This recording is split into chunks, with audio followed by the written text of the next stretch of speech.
Welcome to the Anti Noise Experience podcast, Endurance Noise, Random Musings. It's Friday, October 2nd, 2020. I just always mess up on the dates.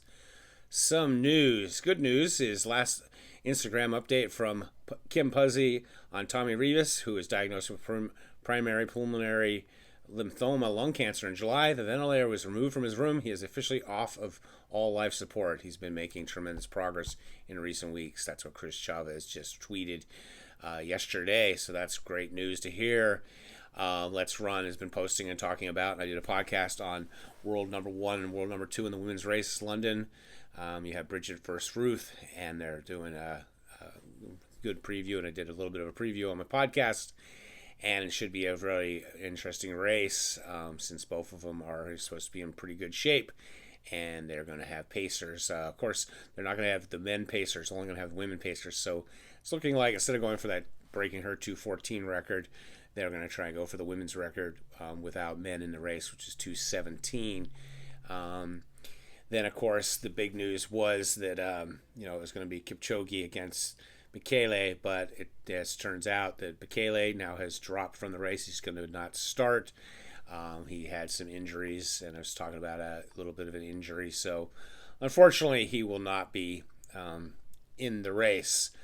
It was kind of interesting. Desi Linden yesterday posted, said the process of becoming is better than being. Set big goals and learn to love the work that gets you to them. Even if you fall short, you'll still be winning, and that's definitely the case oftentimes. So going down here to the Michaela thing, it says that it was interesting. I'm kind of behind on my Let's Run podcast, and they were talking about the showdown and their preview, and they were saying they weren't really certain.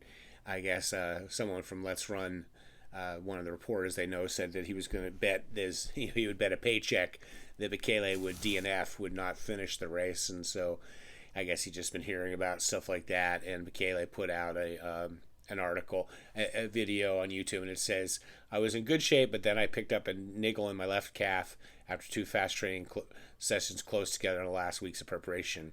And so it sounds like he's definitely not going to be in the race. It says, Jonathan Galt from Let's Run says, Michaela's marathon since he started 2017. He's dropped out or withdrawn from 5 of the 8. One of the reasons why so many were excited for this weekend showdown. Michaela is 38 years old, not sure how many more races, opportunities he has left. Yeah, and it shows here like 2017 Dubai, DNF. 2017 London, second 2:05. Berlin, 2017 DNF. 2018 London, 2:08. Amsterdam, 2018 DNF. 2019 did not start. 2019, last year, we went 2:01:41. And then, of course, this one, 2020, DNS. And it's amazing because he last year we had the World Championships in Doha, late track and field championships, and then just kind of out of the blue he shows up at Berlin and throws down close to a world record time. He only missed the world record by 2 seconds. Of course, he had the 5K world record. It's been around for quite some time, and his 10,000 record's going to be serious jeopardy coming up in a week when the young guy from Uganda broke it. So it should be interesting to see what goes on with that. Some other news is in the race that since it's only like a short course, they're doing 19 laps. It's like 1.3 miles. Unfortunately, the Americans, Jared Ward for the men, he's the only American man running at Sarah Hall, Molly Seidel, and Lindsey Flanagan, may be getting lapped. Jared Ward, if it's a 2:02:30 race, he's got to run a 2:09:04, which is basically, I think, is his PR. So that's kind of doesn't sound good. But the nice thing too in the London Marathon, except for being at 2 in the morning for us here in California, or even earlier than that, I guess it's 2 in the morning on the East Coast. So I could actually watch the women's race. It's going to be 11. The men's race is going to be at 2 in the morning. That's going to be a shame. But the good thing is they are running the women's race first and then running the men's race. There's nothing worse than like a lot of these races, they have the women maybe, start early ahead of the men or whatever. But then like when the race gets interesting, they're jumping back and forth between both races, and just a disservice to both races. So I'm glad that at least they're having 2 completely different starting times. Be interesting to see how the weather affects either one of them. Some other news, bad news, the NXN, the Nike National Championship Cross Country for high school teams, it was canceled quite a while ago. My buddy Rich Gonzalez from PrepCal Track's been putting that race on for quite some time, and it kind of took over in prestige over the Foot Locker Cross Country Championships. Of course, the NXN is more about teams, and you qualify as a team in the various regions, but Foot Locker is more of an individual thing.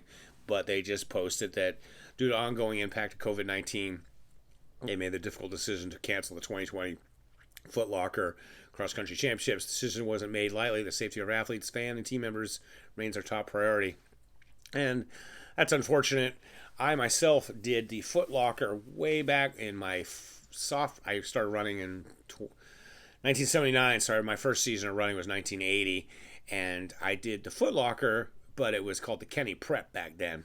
And I remember my dad had a business trip, and he's like, hey, you want to go with me? And there was this race. So we went up there, and it was on some super hard course up in the Bay Area, and I came in like third from last, and I probably ran like a 16-something 5K, but just got smoked. And that's when I realized, like, hey, there's a lot of really fast people in California.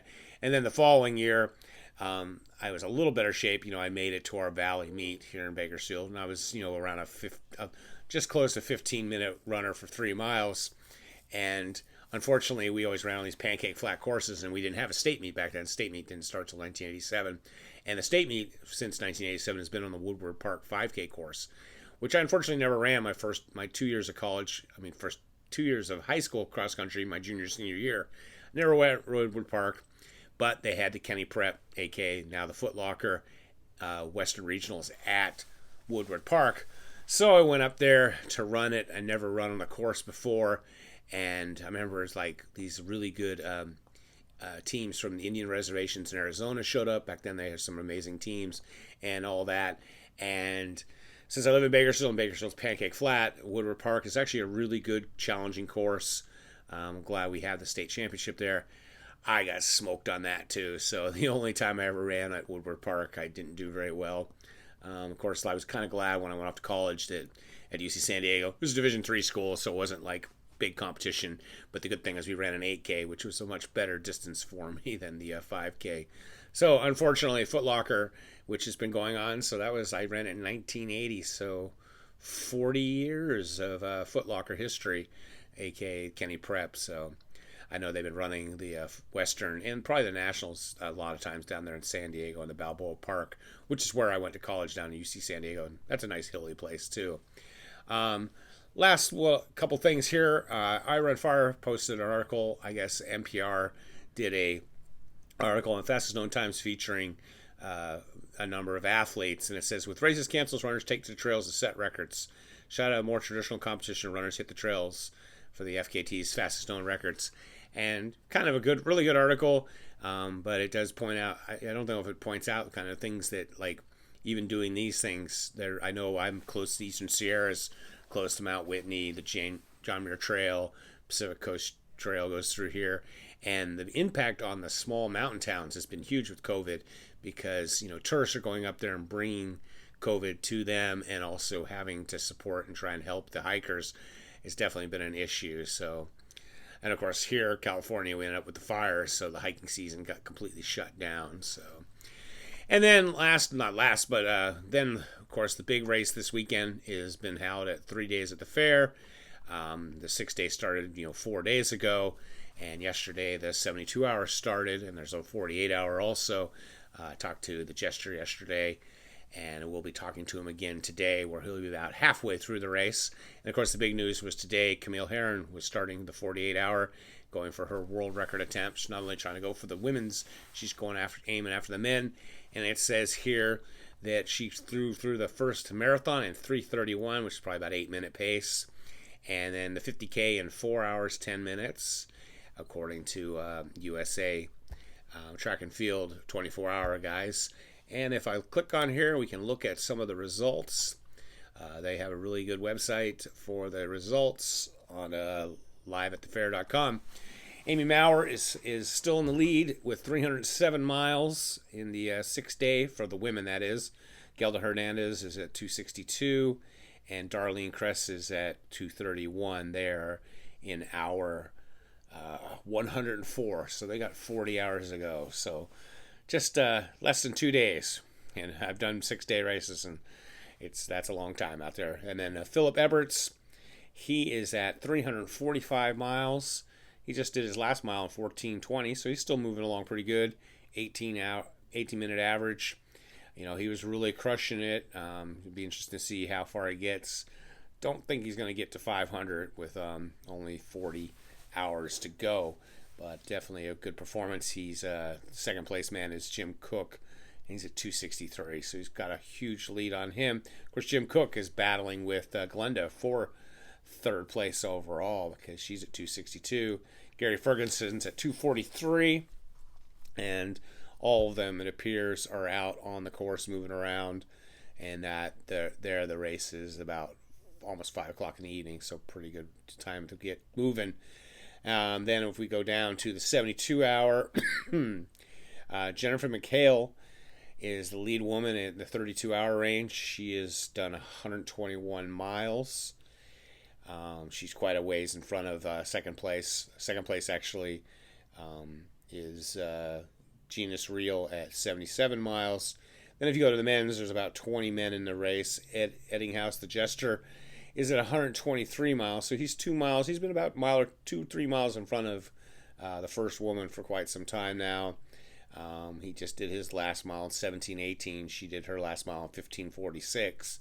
So they're they're pretty close, 2 miles apart. Ed's got a 10-mile lead on the second man, Kamani Smith from New York, who's at 113 to Ed's 123. And then Matthew Weiner is at 112, and Michael Rentz is at 112. So definitely a race for second place in the men. Yesterday, Michael and Ed were battling back and forth. It appears all of them are on the course. And everybody's moving along pretty good. So then we go to the big showdown, the big news. First, let's do the men's 48. Bob Hearn from California, who's going for some age group records. He's 54, so he's going for that 50 to 54 age group record. He is at 45 miles and winning the 48-hour.